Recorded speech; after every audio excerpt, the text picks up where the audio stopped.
안녕하십니까. 나라사랑TV의 최환열 대표입니다. 오늘 이 시간에는 서울의 봄과 5.18에 대해서 한번 살펴보도록 하겠습니다.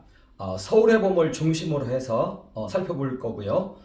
서울의 봄을 살펴보는 과정 속에서 5.18의 그 민주화 운동의 본질을 한번 이해하는 시간을 갖도록 하고자 합니다. 서울의 봄과 5.18을 살펴볼 때는 저희가 5.18 민주화운동 특별법을 기준으로 해서 살펴보는 것이 바람직한 것 같습니다. 1조 2가 이제 이 정의에 대한 사항인데요. 이 본문을 중심으로 해서 우리가 역사적 사실을 살펴보는 것이 맞는 것 같습니다. 그런데 5.18 이 광주 사태는요, 서울의 봄의 일환으로 발생한 것입니다.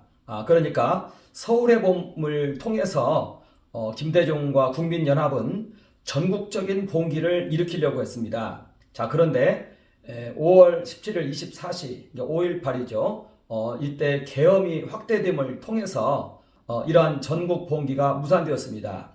그럼에도 불구하고 광주에서는 이 사태가 발생을 했는데요. 그것이 바로 5.18인 것입니다. 그래서 서울의 봄의 이 정신을 연구함을 통해서 이 5.18 정신을 이해할 수 있다는 것입니다.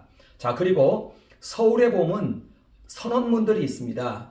이 선언문들을 중심으로 해서 살펴보아야 됩니다. 왜냐하면 이 선언문의 내용을 위해서 서울의 봄에 여러 시위가 일어났기 때문에 그렇습니다.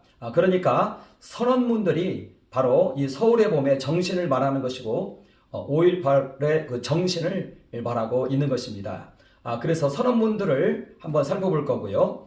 그 다음에 이제 서울의 봄의 이 내용, 그리고 5월 달에 이제 이것이 극에 이르렀는데 5월 달에 반정부 폭력 시위들에 대해서 살펴보고 그 결과 부득이하게 이제 그 대통령 계엄 확대를 하게 되었는데 이러한 내용들을 중심으로 해서 한번 살펴보는 시간을 갖도록 하겠습니다.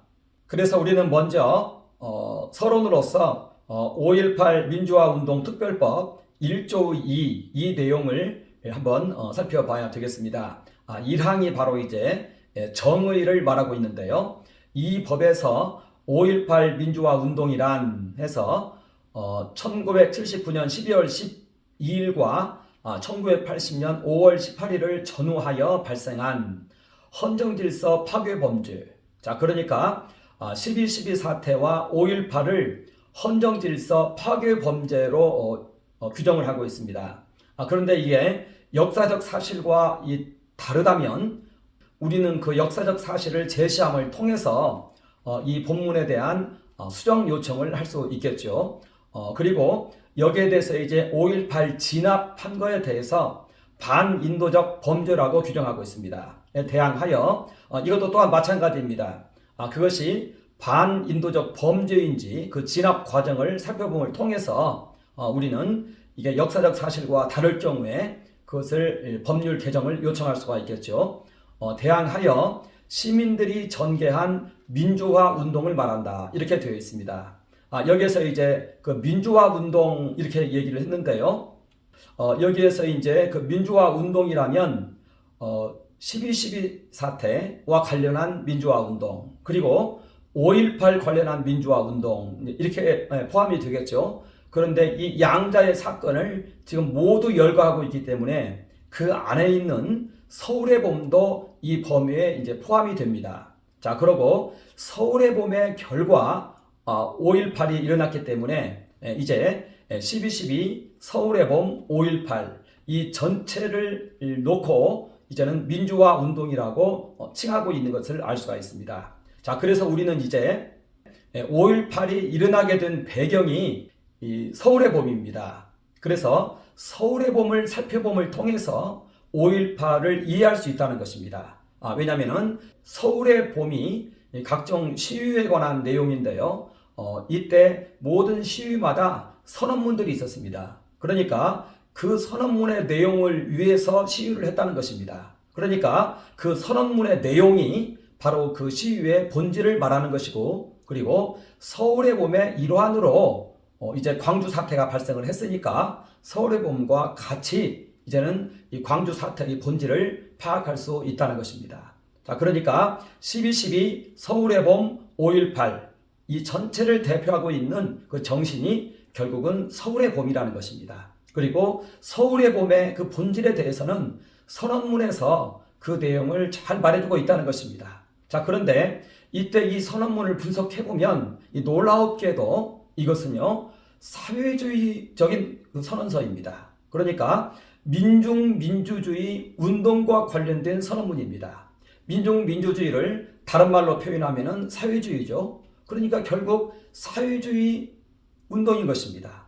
그리고 이것이 이제 정권 전복의 행위로까지 나타났을 경우에 그것은 사회주의 혁명이라고 말할 수가 있다는 것입니다. 자, 그렇다면 여기에서의 민주화 운동은 결국 사회주의 운동, 더 나아가서는 정부 전복 행위를 선포를 했었으니까 이것은 사회주의 혁명이었다고 이렇게 이제 규결될 수가 있다는 것입니다. 이것은 굉장히 심각하고 중요한 그러한 내용인 것입니다. 그러니까 여기에서 5.18 특별법 1조 2 1항 여기에 이제 민주화 운동이 나오는데 이 민주화 운동이 어떤 민주화 운동이었느냐 관련했을 때 이것은 민중민주주의 민주화 운동이었고 그리고 사회주의 민주화 운동이었다.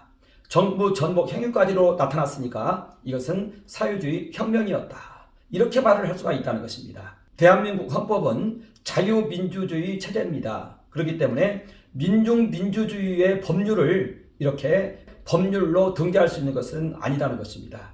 그렇기 때문에 이것은 중요하게 헌법 소원을 통해서 이제는 이것을 구분해야 되는 그러한 가운데 있다는 것입니다.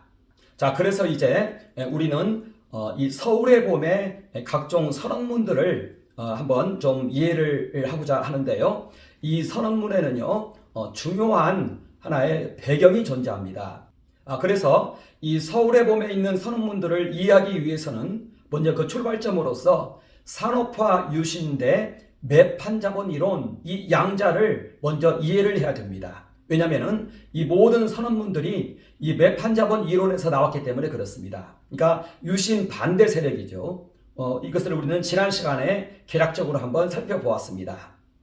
이 5.18 민주화 운동은요 서울의 봄의 하나의 그 일환입니다. 자, 그런데 이때의 이 서울의 봄은 유신 반대 운동이었습니다. 유신 헌법은 헌법으로도 여기지 않는 그러한 운동이었던 것입니다. 자, 그런데 그 근거가 무엇이었냐면 매판자본 이론이었습니다. 이 매판자본 이론으로 당시에 그 10월 유신을 이제 신랄하게 비판을 했던 것입니다. 자, 그런데 그 당시에 10월 유신 이것은 산업화 유신으로 불려야 마땅합니다. 이 산업화 유신은 뭐였던가요? 이것은 대한민국 입장에서는 산업혁명과 같은 그러한 사건이었습니다. 자, 그러니까 영국에서 산업혁명이 일어나서 이 서구 사회가 급속도로 발전했습니다. 자, 그리고 이 산업혁명의 이 흐름은 미국을 건너서 일본으로 들어갔습니다. 이때 일본에서는 이 산업혁명을 끌어당기기 위해서 메이지 유신을 선포했던 것입니다. 그러니까 모든 막부들이 이 메이지 황제에게 모든 권한을 위임했던 것입니다. 그렇게 해서 일본이 20년 만에 이 산업화를 달성을 했던 것입니다. 서구 열강들하고 어깨를 나란히 할 수 있는 그러한 일들이 있었던 것입니다. 이게 메이지 유신입니다. 이때 박정희 대통령 입장에서도 이와 같은 유신을 단행했습니다. 그것은 서독의 라인강의 기적을 이제는 본딴 것입니다. 에르하르트 총리를 만나서 자동차 산업의 중요성을 알았고 그리고 중화학공업의 중요성을 알았던 것입니다. 이것을 위해서 부단히 노력을 했는데 이제는 이것을 계속 지속화하기 위해서 박정희 대통령은 삼선 개헌을 이제 붙였고 이게 또 통과되자 그 다음에는 10월 유신을 통해서 이제 국민들로부터 여기에 대한 동의를 얻어낸 것입니다. 91.5%가 동의를 했습니다. 이것은 어떻게 보면 위임된 독재였는데요. 그 중에 대표적인 것이 통일주체 국민회의를 통한 대통령 선거였습니다. 간접 선거였죠. 이것이 이제 중요한 사항으로 자리를 잡게 됩니다. 그렇게 해서 이제 박정희 대통령은 이 유신 시대를 열었고 이때 이제 경제 개발에 박차를 가했습니다. 그러면서 한 9년 정도 진행하다가 그 김재규의 그 총에 맞아서 서거를 했습니다. 자, 그런데 이 9년 동안에 3차, 4차 경제개발 기간이죠. 그 기간 동안에 오늘날 대한민국의 뿌리를 다 다져놨습니다. 한강의 기적이 그때 발생했던 것입니다. 자, 그래서 오늘날의 30대 대기업이 이때 다 출연을 했고요. 한강의 기적이 이때 일어났습니다.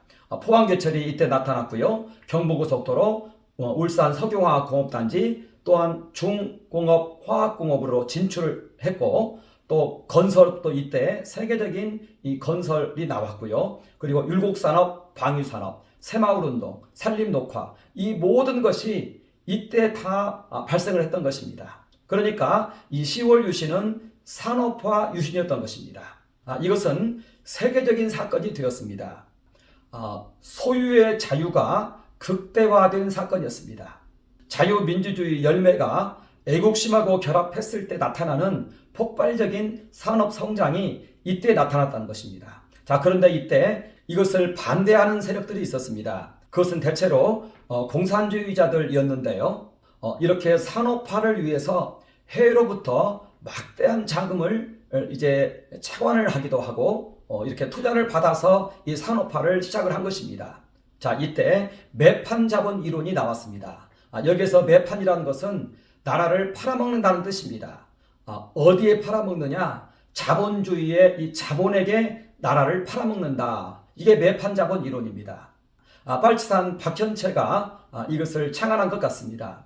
그래서 박정희 대통령의 그 산업화는 이것은 제2의 식민지를 말하는 것이다. 경제 식민지이다. 이제는 나라를 또다시 팔아먹는데 모든 기업들이 뭡니까? 생산수단입니다. 생산수단을 팔아먹고 있다. 나라를 팔아먹고 있다. 이렇게 얘기를 하면서 이제 이것을 제2의 식민지라고 말하면서 이제는 지성인들을 자극하기 시작했습니다. 서울대학교에서 이런 운동이 이제 크게 일어났습니다. 민주주의에서의 민족의 개념이 이제 여기서 나오는 것입니다. 이렇게 하면서 모든 젊은이들의 애국심을 자극했습니다. 말하자면 나라를 팔아먹고 있다. 민족을 팔아먹고 있다 하면서 애국심을 자극했습니다. 민주주의 할 때 민족이란 개념은 이제 여기에서 나오는 것입니다.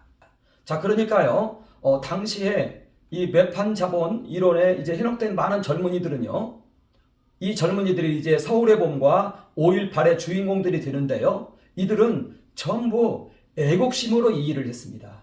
이게 참으로 아이러니컬하죠. 이것을 우리는 잘 기억해야 됩니다. 자, 그러니까 서울의 봄과 5.18 일어났을 때 이 젊은이들이 주체가 됐는데 이들은 전부 애국심으로 이것을 했다는 것이에요. 이 당시에는요, 자유주의와 공산주의 무엇이 맞는지를 잘 몰랐어요. 소련 붕괴가 91년도에 일어났는데요. 이 91년도에 소련이 붕괴하기 전까지는 사람들이 전부 혼돈 가운데 있었습니다. 자유주의가 맞는지 공산주의가 맞는지. 이게 지금 공산주의 이론이거든요. 여기에 이제 많은 젊은이들이 현혹되기 시작한 것입니다. 자, 이렇게 해서 산업화 유신에서요, 산업화를 빼버리니까 이제는 유신만 남는 겁니다. 유신은 뭡니까? 이제 독재만 남는 겁니다. 독재 중에서도 이제 장기 집권 독재로 이건 규착이 됩니다. 삼선계는 성공시켰죠. 그리고 간접선거로 돌아섰죠. 그러니까 이제 독재 프레임으로 강하게 밀고 나왔습니다. 자, 여기에서 이건 많은 사람들이 젊은이들이 봤을 때도 이건 독재거든요. 그러면서 민주주의를 들고 나왔습니다. 그리고 이 민주주의를 마치 절대 진리인 양 말하고 나왔습니다. 민주주의는 항상 옳습니다. 뭐에 비교해도 다 옳습니다. 이건 진리 자체입니다. 의협심을 자극했습니다. 그래서 많은 젊은이들이 이 민주주의를 위한다는 것이 이 독재 타도가 이제는 절대 진리로 자리 잡았습니다. 의협심으로 이것이 나타나기 시작했습니다. 자, 그러니까 애국심과 의협심이 여기에서 이렇게 결합을 한 것입니다. 그러니까 젊은이들이 물불을 안 가리고 여기에 자신의 목숨을 내어 던진 것입니다.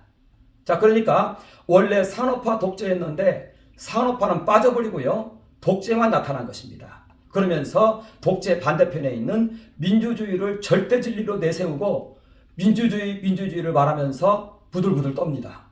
마치 히틀러가 독일 국민들 설득할 때 하듯이 그런 식으로 감성을 자극합니다. 그러니까 많은 젊은이들이 나라 사랑과 민주주의라는 절대진리를 위해서 이제는 너나나 할 것 없이 시위 현장으로 뛰어나오고 이제는 이것이 무장 폭력 봉기로 나타났던 것입니다. 그런데 여기에서 이제 민주주의는 어떤 민주주의인가요? 여기에서는요, 민주주의를 절대 진리로 여긴 나머지 정치적 민주주의뿐만 아니라 경제적 민주주의까지 함께 말하고 나왔습니다. 그것이 바로 이제 공산주의였던 것입니다. 그래서 많은 사람들이 이제는 공산주의에 빠져들기 시작한 것입니다. 절대 평등이죠. 평등 우선주의죠. 근데 서구 구라파에서는 여기에 대한 이론적 분석이 다 끝났었습니다. 헤겔이 나오고 애덤 스미스가 나오면서 이 평등을 추구한 나머지 소유의 자유를 제한을 시켜버리면 이제는 여기에서는 창의성과 과학기술이 나오지 않는다는 거였습니다.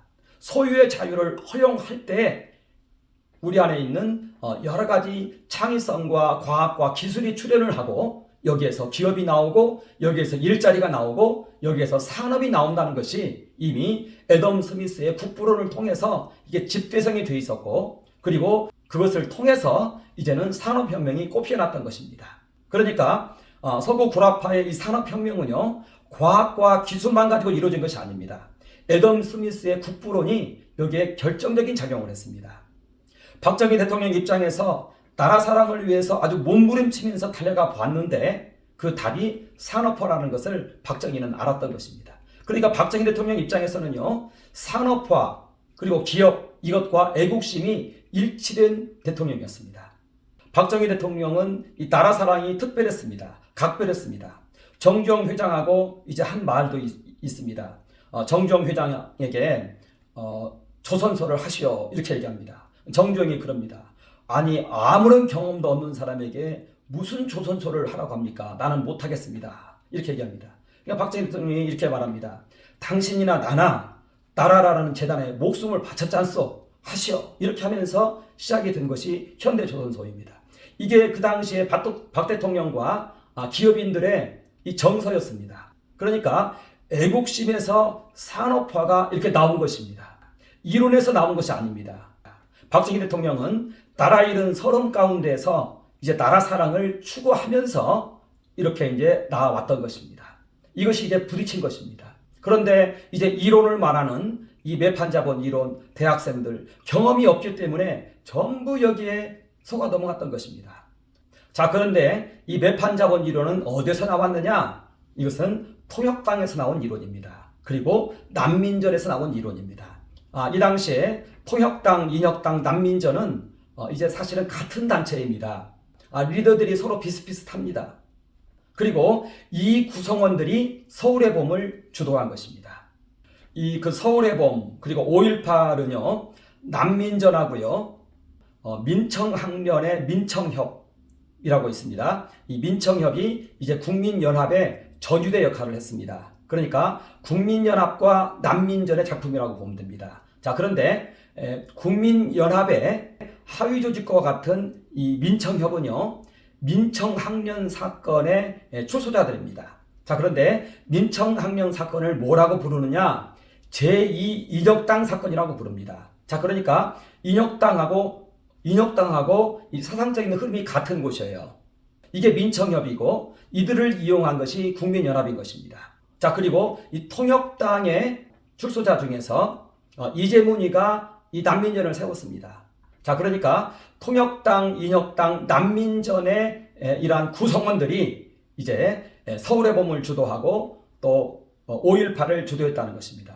자, 그런데 여기에서요 민청협 이제 구성원들은 조금 우리가 이제 새롭게 봐야 돼요. 왜냐면은요 이 사람들은 아까 말씀드린 것처럼 애국심과 의협심으로 여기에 이제 관여를 하게 되는 거예요. 그러니까 이 사람들은 억울하다고 말을 할 수 있는 것이에요.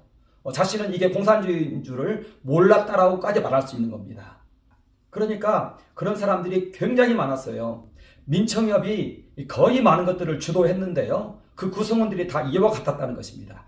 이 매판자본 이론에 전부 현혹된 사람들이었다는 것입니다. 이 점을 알고 이제는 이 다음 논의를 이제는 살펴봐야 되겠습니다. 자, 그러니까 우리는 논의의 출발점으로서 10월 유신대 매판자본 이론, 이것을 이제 기본으로 생각을 하고 있어야 됩니다. 그리고 이 매판자본 이론은요, 바로 이와 같이 통역당과 난민전의 강령 속에서 그 이론을 찾아볼 수 있습니다. 그리고 이 강령에 있는 이 내용이 고스란히 이제 선언문의 근원으로 이제는 자리 잡습니다. 이 선언문 작성과 관련해서 박현채가 많이 개입했다고 얘기를 해요. 자, 그러고 이 서울의 봄의 모든 이 주동 세력들이 바로 이 구성원들이니까 이것은 자연스러운 그러한 이론 전개인 것 같습니다. 그래서 우리는 먼저 통일혁명당의 강령을 간단히 한번 살펴봐야 되겠습니다. 왜냐하면은 이러한 내용들이 고스란히 이제 서울의 봄의 선언문들 속으로 들어오기 때문에 그렇습니다. 보면은요, 12개의 강령이 있는데요. 그 중에 2개의 강령을 살펴보면은 첫 번째는 미제국주의 식민지 통치의 철폐와 자주적 민주정권의 수립, 이것이 이제 첫 번째 강령입니다. 여기에서 보면은요, 미제국주의 식민지 이렇게 말하고 있죠. 이것을 다른 말로 표현하면은 경제식민지라고 말합니다. 그러니까 경제식민지의 통치의 철폐. 이제 제1식민지는 이제 일본으로부터의 식민지였죠. 이제는 미국이 자본을 통해서 우리를 식민지화한다, 이렇게 얘기를 했던 것입니다. 이것이 바로 이제 매판자본 이론인 것입니다. 매판자본 이론에서 이와 같은 경제식민지란 용어가 이렇게 나타나는 것입니다. 같은 용어라는 것입니다. 그리고 강령 2를 보면은요, 파쇼 독재 체제의 소탕과 사회 정치 생활에서 민주주의 실현해서 이것은 민주주의가 나오죠. 독재에 대해서 민주주의를 말하고 있는 것입니다. 그러니까 아까 얘기한 그 민주주의와 같은 용어가 된다는 것입니다. 그리고 이 통역당 출신으로서 신향식이라는 사람이 이제 난민전의 하나의 그 공동 설립자가 되어집니다. 그리고 이 인혁당이 있는데요. 이 인혁당의 리더들이 이제 민청학년을 세우게 됩니다. 그래서 민청학년을 가리켜서 제2인혁당이라고 얘기합니다. 여기 민청학년 사건을 간단히 좀 얘기를 좀 하자면은요, 73년 8월 달에 김대중이 납치가 되었죠. 바로 이 사건을 중심으로 해서 이제 유신 반대 운동을 시작했습니다. 인혁당 구성원들이 이 일을 시작했습니다. 자, 그러다 보니까 민청학년 사건을 가리켜서 제2인혁당 사건이다, 이렇게 얘기합니다. 자, 그러면서 한 180명 정도가 이제 감옥에 가게 됐습니다. 이게 민청학년 사건입니다. 그리고 서울의 봄 80년 3월 1일이죠. 이때 이 민청학년 사건 관련자들을 다 풀어줬습니다. 최규하가 다 풀어줬습니다. 이때 김대중이 한민통 자금을 이용해서 민청학년 사건의 이 출소자들이 전부 민청협으로 흡수가 됐는데, 그들 중에 간부들을 이제 급여를 주면서 사조직화 해버렸습니다. 그러면서 이제 민청학년, 그러니까 민청협이란 조직 전체가 이제는 그 DJ의 사조직처럼 되어버린 것입니다. 그리고 DJ는 국민연합을 통해서 민청협에게 각종 지시를 했습니다. 이 민청협 구성원들은 전부 복학생들이었는데요. 이들이 전부 대학가에 들어가서 학생회하고 함께 하면서 이제는 국민연합의 지시 따라 전 대학이 이제는 움직이는 그런 구조가 됐던 것입니다. 그러니까 이들의 사상 흐름도 통역당이나 인혁당이나 민청학령이나 민청협이나 난민전이나 다 같다는 것입니다. 그런데 아까 말씀드린 것처럼 이 민청협 이 복학생들은 이렇게까지 깊이 있게 잘 모르면서도 여기에 개입한 사람들이 많은 것 같다. 이렇게 이제 훗날 보여진다는 것입니다. 자, 그래서 이렇게 통일혁명당의 이 강령이 아까 얘기한 것처럼 매판자본 이론하고 또 민주주의 이론을 이제 가지고 있었다. 자, 그리고 그 다음에 난민전 강령을 한번 보도록 하겠습니다. 이 난민전은요, 이재문하고 신양식, 김병권이 세웠는데요. 이 이재문은 인혁당 사건을 치르고 민청학년 사건을 배후 조종한 그런 인물입니다. 리더 중에서 신양식은 통역당 사람이고요. 김병권은 남조선 해방 전략당 사람입니다. 자, 그러니까 난민전이 이 셋에 의해서 세워졌는데 여기에도 이제 각종 강령들이 있습니다. 그 중에서 대표적인 거 세 가지만 보면은요. 첫 번째가 미일을 비롯한 국제 제국주의의 일체의 신식민지 체제와 그들의 앞잡이인 박정희 유신 독재 정권을 타도하고 민족 자주적이고 민주적인 연합 정권을 수립한다. 자, 그러니까 여기에서도 보면은 신식민지 체제라고 하고 있죠. 이것이 바로 매판 자본을 통한 경제 식민지를 말하고 있는 것입니다. 그리고 박정희 유신 정권은 유신 헌법을 말하는 것이고요. 이걸 가리켜서 이제 독재 정권이다 이렇게 표현하고 있습니다. 그리고 두 번째, 폭넓은 진보적인 민주정치를 실현한다. 여기 이제 민주정치가 나오죠. 여기에서 민주정치는 정치적 평등을 넘어선 경제적 그 평등까지 추구하는 민중민주주의를 의미하는 것입니다. 자, 그러면 세 번째는 민족 자주적이고 자립적인 경제를 건설하고 이렇게 말합니다.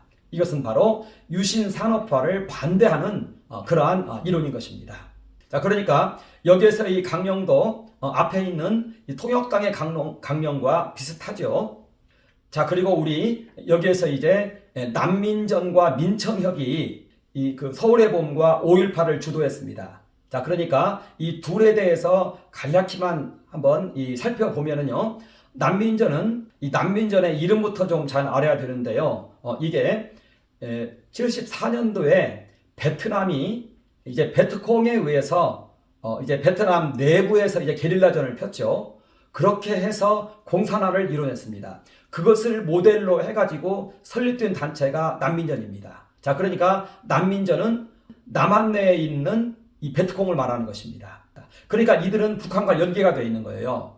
그래서 78년도에 이들과 이제 북한하고 연계를 해서 서로 손을 잡습니다.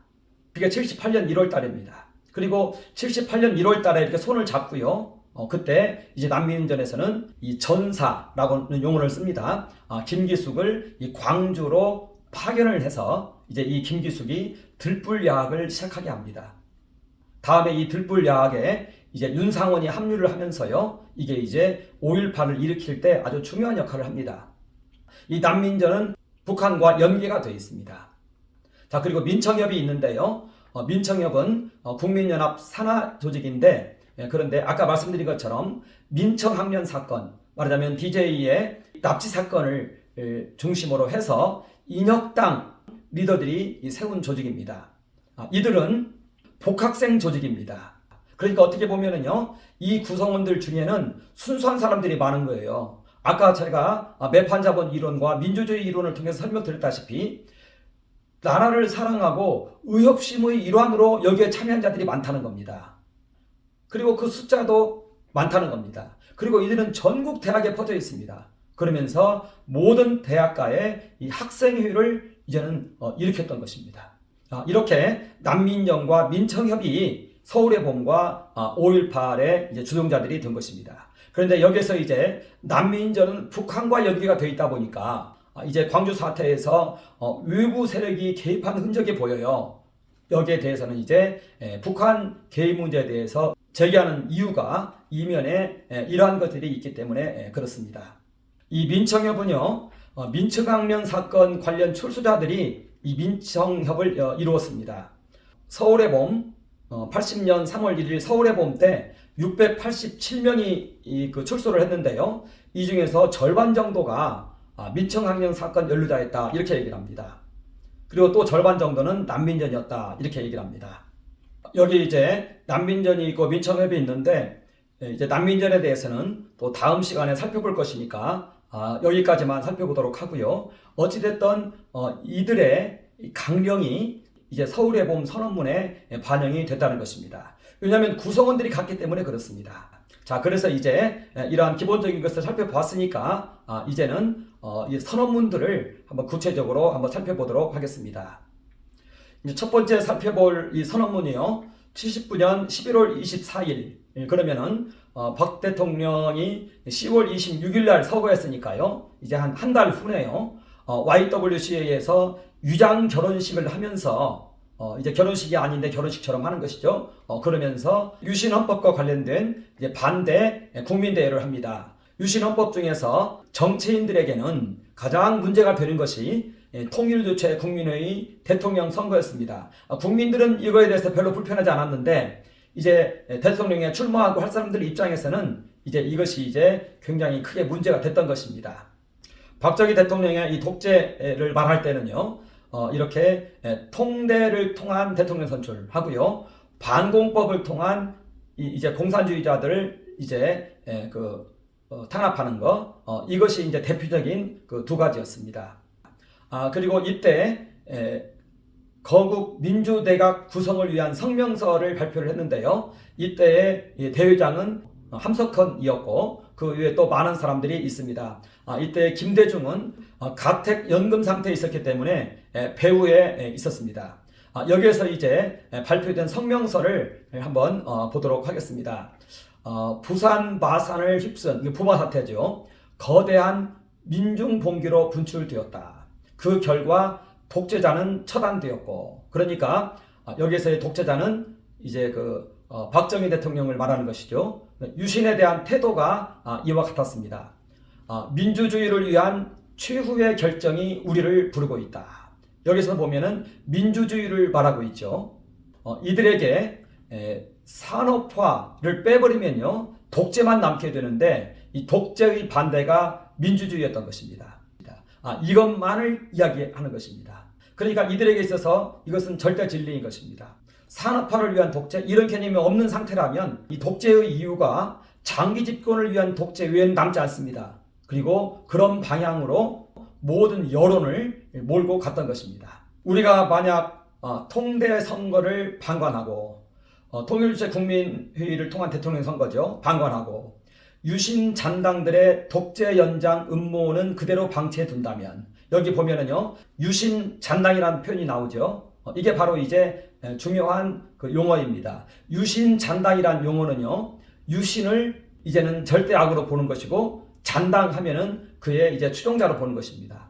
유신 자체가 이들에게는 불법 단체로 규정이 되는 것이고 거기에 대한 잔당하면 이 잔당들도 이제는 불법 단체가 되는 것입니다. 그러니까 이게 전문 용어인 것이죠. 유신 잔당 하면은 유신을 부정하고 또 신군부를 부정하는, 유신 헌법을 불법으로 규정하고 오직 독재만을 위한 유신으로 이제는 치부하는 그런 용어인 것입니다. 이것을 그대로 방치해 둔다면 이렇게 표현을 씁니다. 전국에서 총궐기하여 통대 선거를 분쇄하고, 그러니까 유신 헌법에 따라서 그 당시에 이제 새로운 대통령을 선출을 일단 해야 되는 것이죠. 그렇게 해서 최규하 대통령이 나왔습니다. 12월 6일 날 나왔는데 최규하 대통령은 바로 성명을 냅니다. 우리가 1년 안에 헌법을 개정을 해서 그 안에 개정된 헌법으로 대통령 선거를 하겠습니다. 이렇게 이제 발표를 했습니다. 그런데 이제는 이것을 이제 믿지 않고 유신헌법 자체가 잘못되었으니까 곧바로 대통령 선거를 국민투표로 해야 된다. 이렇게 지금 주장을 하고 있는 그런 상황인 것입니다. 유신 체제의 마지막 숨통을 끊어버리자. 자, 이런 것들이 이제 유신헌법에 대한 태도예요. 10월 유신에 대한 태도예요. 이것이 우리들에게 부여된 임무이다.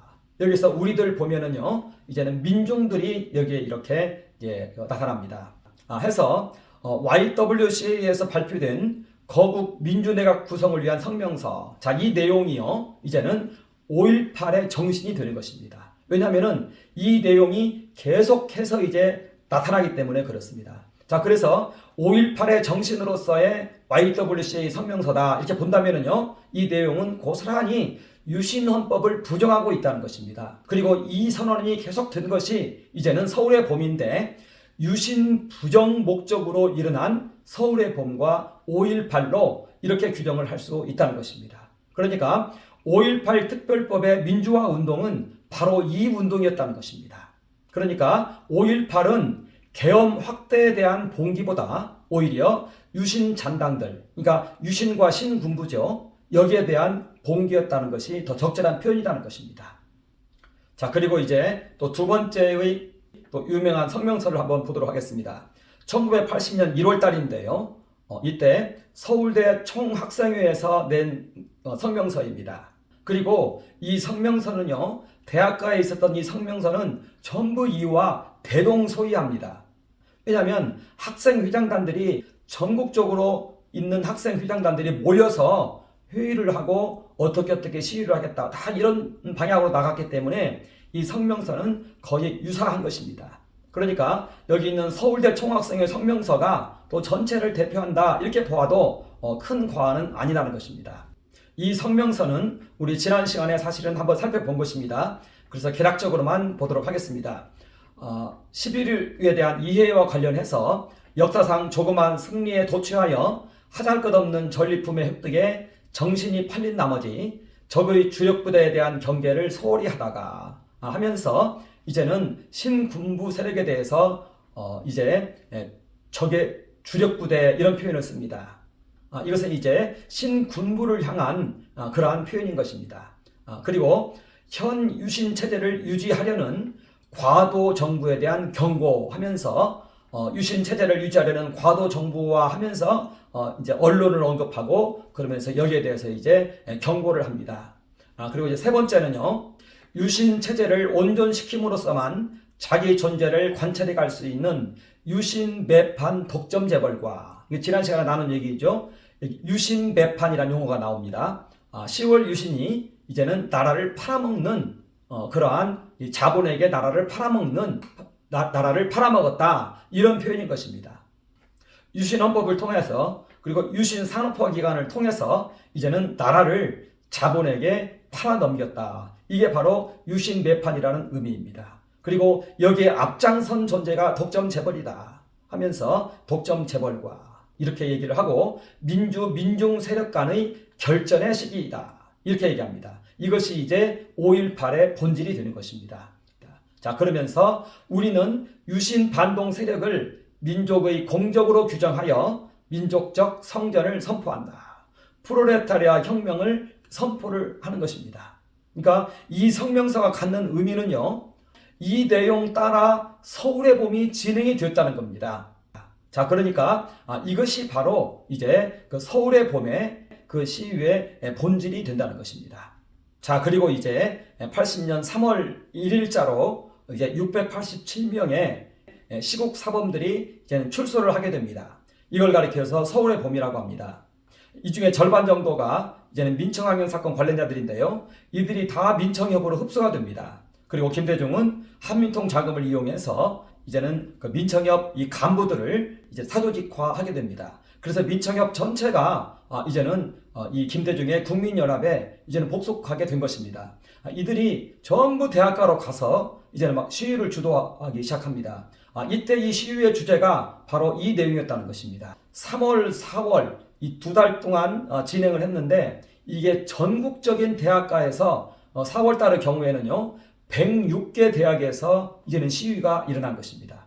이때 김대중이 크게 고무되었습니다. 그래서 4월 29일 날에 민주화 촉진 선언문을 발표합니다. 이것을 이제는 우리는 한번 살펴보아야 되겠습니다. 자, 이게 이제 4월 29일에 전국 대학생들이 봉기를 하자 이제 김대중이 1차 민주화 촉진 선언문을 발표합니다. 이 선언문의 내용을 한번 살펴보도록 하겠습니다. 이제 이 내용이 5.18의 본질이 되는 것입니다. 이 내용이 5.18의 이유가 되는 것입니다. 자, 한번 보겠습니다. 갈수록 노골화되어 가는 유신잔당의 독재 연장 책동을 그대로 내어버려 두고 여기도 보면은요 유신잔당이라는 표현이 나오고 있죠. 자, 이 유신잔당이라는 표현은 아까 말한 것처럼 이제 유신 매판 자본과 유신 헌법에 대한 부정 이런 것들이 고스란히 녹아 있는 그러한 용어인 것입니다. 그러니까 유신잔당이라는 용어는 전문 용어로 보면 되는 것입니다. 해서 독재 연장 책동을 그대로 내버려 두고 어떻게 민주화가 가능한가? 자, 민주화 얘기가 또 나오는 것이죠. 독재자가 타도되었고 유신 체제가 결정적인 파멸의 길로 들어선 오늘 더 이상 두려워할 것이 무엇이 남아있는가? 이제는 이 용어들을 통해서 아까 제가 선언문들에서 얘기한 그 모든 내용이 다 여기에 담겨져 있습니다. 자, 그러면서 이제 노동자, 청년, 학생들의 민주, 민권 운동은 민주주의와 민족 통일의 새 시대를 탄생시키는 최후의 진통이 되었다는 사실을 우리에게 보여주고 있다. 이 민주주의 나오고 민족 얘기가 나오죠. 자, 그러면서 민주 애국 시민은 모든 민주 역량을 총집결하여 유신 전당의 음모를 단호히 분쇄하는 민주적 운동을 전개하자. 항상 민주주의를 이렇게 이용하고 있습니다. 자, 이게 이제 4월 29일 날 1차 민주화 촉진 선언문입니다. 여기에서의 핵심 용어는 유신 잔당이라는 표현이고 독재자란 표현, 유신 체제가 파멸했다는 표현, 이런 것들이 이제 유신 헌법에 대한 아주 단적인 그러한 태도를 보여주는 것이죠. 이렇게 80년 4월 29일에 이걸 선포를 하고요. 5월 7일에 이제는 기자 30명을 모아놓고 이 내용을 발표를 합니다. 자, 그러면서 이제 정부에게 요청을 합니다. 과도 정부에게는 비상계엄 해제, 신원학 총리 즉각 퇴진, 정치범 석방과 복권, 해고 노동자 복직, 유신헌법 개헌 중지. 개헌을 하지 말라는 거예요. 우리가 하겠다는 거예요. 이것은 이제 헌법 개헌은 우리가 하겠다는 거예요. 너희는 빨리 대통령 선거를 국민투표를 통해서 해라, 이겁니다. 이걸 요구하고 이 요구가 거절되면 중대 결단을 내리겠다고 선언을 합니다. 5월 7일 날에요. 그리고 그 다음 날에 이제 전국 총학생회장단이 반정부 폭력 시위를 결정합니다. 이런 결정을 할 때 보면은요, 민청협이 다 장악되어 있었기 때문에 이것이 이제 함께 움직이는 그런 상황이었던 것입니다. 자, 그러면서 5월 16일 날에 이제 국민연합이 2차 민주화 촉진 선언문을 발표합니다. 자, 그러면서 이제 1차 민주화 촉진 국민선언에서 요구한 사항에 대해서 5월 19일 10시까지 정부에 명확한 답변을 요청합니다. 그리고 이 요구가 관철되지 않을 경우에 5월 22일 정오를 기해서 대정부 투쟁에 돌입하겠다고 선언을 합니다. 그러면서 민주애국 시민은 유신체제를 종결짓는 민주투쟁에 동참하는 의사표시로 검은 리본을 가슴에 단다.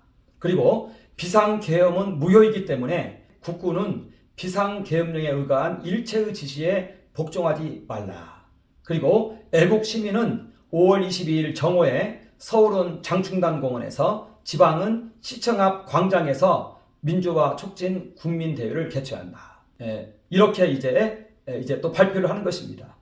그러니까 이제 5월 16일 날 이렇게 발표를 듣고 최규하 대통령이 급거 중동 아랍에미리트에 있다가 비행기로 밤 10시에 도착합니다. 5월 16일 날. 자, 그리고 5월 16일 날 이 민주화 촉진 국민선언문인데요. 이 전날 5월 15일 날에 어떤 일이 있었냐면 서울역 회군 사건이 5월 15일에 있었습니다. 10만 명이 모여서 서울역에서 청와대를 향해서 진격하려고 그랬습니다. 그러자 24단 3개 연대가 효창운동장, 장충당공원 이런 데를 이제 진입을 하니까 자진 해산을 했거든요. 그리고 그 다음날에 이 선언을 한 것입니다. 자, 그러니까 최규하 대통령은 놀라서 5월 16일 날에 급거 아랍에미리트에 있다가 이제 귀국을 합니다. 그리고 5월 17일 날에 이제 국무위원 전체를 모아놓고 계엄 의결을 하고 이제 계엄 확대 선언을 하게 되는 것입니다. 그것이 이제 5.18인 것입니다. 그러니까 5.18 계엄 확대는 바로 이와 같은 이유 때문에 발생을 했다는 것입니다. 5월 17일 24시에 이 계엄 선포를 하면서 모든 이러한 시위 관련된 인물들을 다 체포를 합니다. 그래서 진압을 한 거예요. 그런데 그럼에도 불구하고 광주에서는 이제 이 사태가 발생을 한 것입니다. 그것이 바로 5.18인 것입니다. 그리고 이때도 국민연합 조직국장 장모모 씨가 이제 윤상원에게 전화를 해서 광주에서는 일어나라고 얘기를 한 것입니다. 그래서 일어난 것이 이제 5.18인 것입니다. 저희가 선언문을 중심으로 해서 살펴보았는데 시간이 좀 많이 경과가 됐는데 이제는 개략적으로 한번 그 사건들을 설명해 보겠습니다. 앞에 다 설명을 했기 때문에 이제는 개략적으로 넘어가도 될 것 같습니다. 서울의 봄이요, 2월 29일 그리고 이제 3월 1일 날 이제는 다 출소가 되는 것이죠. 687명이 이제 사면이 됐습니다. 이때 김대중도 사면이 되었고요.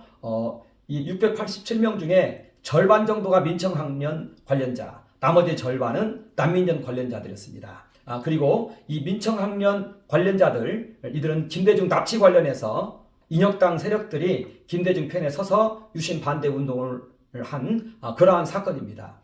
여기 민청학년 이 주동자들이 전부 민청협에 흡수가 되었고 또 김대중은 한민통 자금으로 그 민청업 간부들을 사조직화해서 전국 대학에서 시위가 일어나게 했다는 것입니다. 80년 4월 106개 대학에서 이렇게 일어났습니다. 그리고 이들이 민청협이 주로 한 행동은 어용 교수 퇴진 활동을 했는데요. 김대중을 반대하면 다 퇴진시키는 이러한 형태로 이제는 그 활동을 했습니다.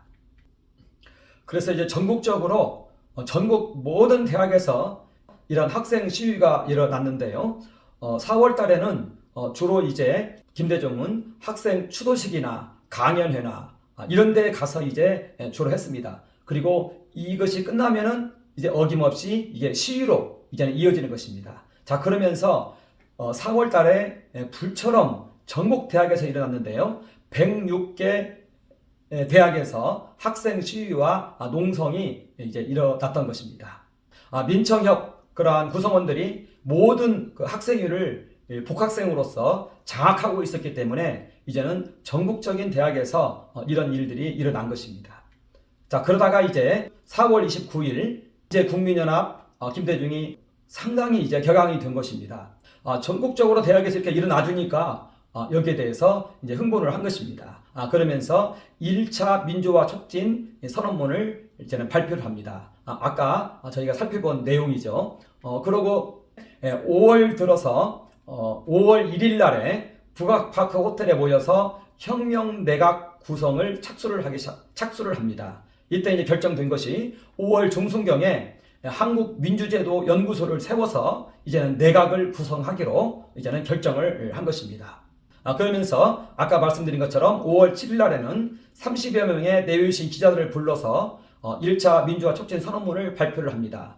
그러니까요, 이때 김대중과 국민연합, 민청협 이들의 이 활동을 보면은 아주 옳은 행위로 간주를 하고 행동을 하고 있습니다. 말하자면 유신 헌법 부정은 당연한 것으로 여기고 오히려 그것이 옳은 행위인 것으로 다들 착각하고 행동을 하고 있다는 것입니다. 자, 그래서 이제 선언문을 발표하고 그리고 과도 정부에게는 이제 많은 것들을 요청을 하는 것입니다. 그리고 5월 8일 날 아까 말씀드린 것처럼 전국 총학생회장단에서는 반정부 폭력 시위를 결정을 합니다. 그리고 5월 9일에서 5월 11일 각 대학들의 이 시위가 이제는 과격해지기 시작합니다. 야간에까지 일어납니다. 야간 횃불 시위를 하고요. 그리고 철야 시국 성토대회를 하고요. 이렇게 이제 시위가 과격해지기 시작합니다. 5월 9일에서 5월 11일까지 대학들의 시위 현황입니다. 자, 그리고 5월 12일에 북악파크 호텔에서 2차 회의가 있습니다. 이때 전국적으로 폭력 시위를 하자고 이제 결정을 합니다. 이때 이 김대중과 장모모 씨 또 심모모 씨와의 대화 내용을 이렇게 보면은 우리가 학생들을 이제 동원을 해서 무정부 상태에 이르게 하겠다 이런 말을 합니다.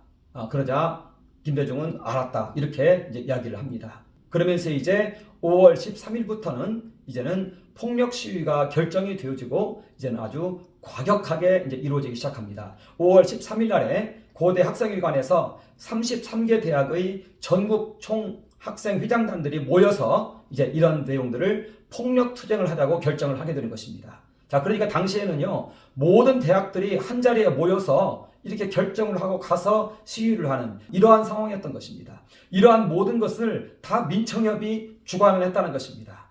그리고 이때 결정한 것 중에 하나가 5월 14일부터는 서울 및 지방의 대학이 일제히 반정부 시위를 전개하기로 이때도 결정을 합니다. 그러니까 전부 결정하고 움직이는 거예요. 그리고 5월 14일 날에는 이제 전국 규모로 이제 시가지 폭력 시위가 일어나는 것입니다. 전국 10개 지방 11개 대학에서 가두 시위가 이제는 일어나는 것입니다. 그러니까 민청협에 의해서 전국 학생회장단들이 모여서 결정을 하고 그대로 하는 것이에요. 이렇게 해서 이제 전국에서 이제는 이런 시위가 일어나고 이제는 파출소를 전소시키고 경찰 차량을 전소시키고 경찰 장비를 파괴하고 해서 경찰관 233명이 부상을 당하고 한 이러한 일로 이제는 발전을 한 것입니다. 이게 5월 14일입니다. 서울 전역은 치안 마비 상태에 빠졌습니다. 그러자 김종환 내무장관은 신원학 총리에게 군 병력 투입을 이제 건의하게 되고 이것을 이제 이혜성 계엄사령관에게 요청을 하게 되는 것입니다. 그러니까 아까 보았으니까 알겠지만 5월 12일 날 북파크 2차 회의에서 이것을 보고를 하고 민청협에서는 이렇게 이제 이 폭력 시위로 이끌었던 것입니다. 자, 그리고 이제 5월 15일 날에 오후 2시에 37개 대학, 전국 80여 대학, 10만 명의 학생들이 모여서 이제는 서울역에 이제 집결을 하는 것입니다. 경찰차 3대를 방어하고요. 민간차 4대를 탈취한 후에 경찰 대열에 돌진을 합니다. 그래서 경찰 1명이 사망하고요. 3명이 중상을 입습니다. 남대문 일대에서는 민간 차량 4대를 빼앗아서 차량 시위를 했습니다. 그래서 경찰은 오직 청와대 하나를 지키기 위해서 청와대로 배치가 됐고요. 서울 시내는 치안 공백 상태에 이르렀습니다. 지방에서도 인하대, 충북대, 전북대, 전남대, 조선대 등 4만여 명이 역전, 시청, 도청 광장에 모여서 시위를 했습니다. 전국 경찰 113명이 이때 부상을 당했고요. 경찰차 1대가 전소되었고 차량 7대를 포함한 경찰 장비 178점이 파손이 됐습니다. 자, 그러면서 이제 24단 3개 연대가 잠실운동장과 효창운동장으로 이제는 집결을 하게 되었습니다. 그러자 이제 이 소식을 듣고 이제 서울역에서 청와대 진격하는 것은 포기하고 회군을 하게 됩니다. 이것이 바로 서울역 회군 사건입니다. 신현학 국무총리가 7시 50분에 특별 담화를 합니다.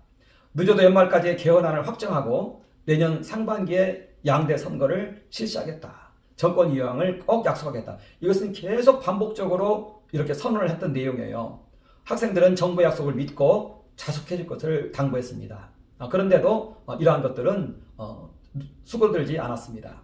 5월 16일 날도 대규모 극렬 시위가 또 일어났습니다. 자, 그러면서 이제 5월 16일 날에 이제 아까 말씀드린 것처럼 국민연합에서는 제2차 민주화 촉진 국민선언문을 발표합니다. 말하자면 아까 말씀드린 것처럼 5월 19일 10시까지 정부가 답변을 해라.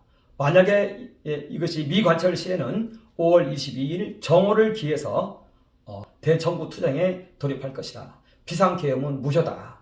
그리고 5월 16일 날에 전국 44개 대학 총학생회장단이 1회에 모여서 연합회의를 했습니다. 그러면서 5월 22일 날 이 국민연합과 행동을 함께 하겠다. 이렇게 이제 결의를 했습니다. 이제 이러한 것이 이 대통령 계엄 확대의 이유가 되는 것입니다. 그 당시에 이제 중앙정보부장 자리가 비어 있었습니다. 그런데 이런 모든 내부 치안과 관련해서 이걸 총괄하는 사람이 중앙정보부장인데요. 이 빈 자리에 최규하 대통령은 전두환을 중앙정보부장 서리로 임명을 했습니다. 그래서 이제 중앙정보부장으로서 전두환 대통령은 비상계엄 확대를 건의를 했고요. 자, 그러면서 비상이 선포되었을 때 어떻게 이 시위 주동자들을 체포할 것인지를 이제는 그 계획을 세우게 됩니다. 그렇게 해서 5월 17일 날 24시에 이제 계엄이 선포되자 중앙정보부, 보안사령부, 그리고 경찰 이 세 조직이 이제는 각각 역할 분담을 해가지고 모든 시위 주동자들을 다 체포를 한 것입니다. 그렇게 해서 이 전국적인 봉기를 막아낸 것입니다. 자, 그런데 광주에서는 그럼에도 불구하고 이 시위가 일어났습니다. 그것이 바로 이제 5.18이 되겠습니다. 자, 그래서 이제 우리는 이제 5.18 특별법의 이제 문제점을 이제 지적해 볼 수 있습니다. 아까 말씀드린 것처럼 12.12가 헌정질서 파괴이다. 5.18 계엄이 헌정질서 파괴이다. 5.18 진압이 반인도적 범죄이다. 그리고 12.12 서울해봄 5.18이 민주주의 운동이었다. 이렇게 이제 얘기를 했는데 5.18 계엄이 헌정질서 파괴라는 것은 아까 내용을 들어봤으니까 알겠지만 민중민주주의 혁명에 대한 계엄 확대였습니다. 그러니까 사회주의 혁명이죠. 왜냐하면 서울해봄의 내용을 볼 것 같으면 이건 사회주의 혁명이라는 것입니다. 여기에 대한 계엄 확대이니까 이건 타당한 계엄이라는 것입니다. 그리고 12.12 서울해봄 5.18이 민주화 운동이라고 그랬는데 이 선언문의 내용들을 보니까 이것은 사회주의 혁명이었다는 것입니다. 그러니까 이것도 타당한 용어가 아니라는 것입니다. 자, 이제 우리는 5.18과 관련해서 여러 가지 활동들을 하고 있습니다. 역사적 사실과 다른 법률인 5.18 특별법 1조 2에 대한 헌법 소원이 필요하지 않냐, 이렇게 우리는 보여지는 것입니다. 저의 모든 강의 내용은요, 사실은 지만원 박사님하고 김대령 씨 글에서 있는 것을 저는 요약해가지고 전할 뿐입니다. 그런데 이분들이 워낙 글을 비블리오그래피를 정확하게 해가지고 글을 다 썼어요. 이분들이 참고 문헌을 정확하게 인용해서 글을 다 썼어요. 지만원 씨는 주로 수사 기록을 가지고 글을 썼고요. 김대령 씨는 유네스코에 올라가 있는 그 문헌들을 가지고 다 글을 썼어요. 그러니까 전부 여기에 대한 그 기본적인 데이터가 다 있는 거예요. 이 책에 다 있는 내용입니다. 자, 그러니까 이것만 가지고도 우리가 헌법 소원이 가능하지 않느냐라고 저는 판단을 해본다는 것입니다. 감사합니다.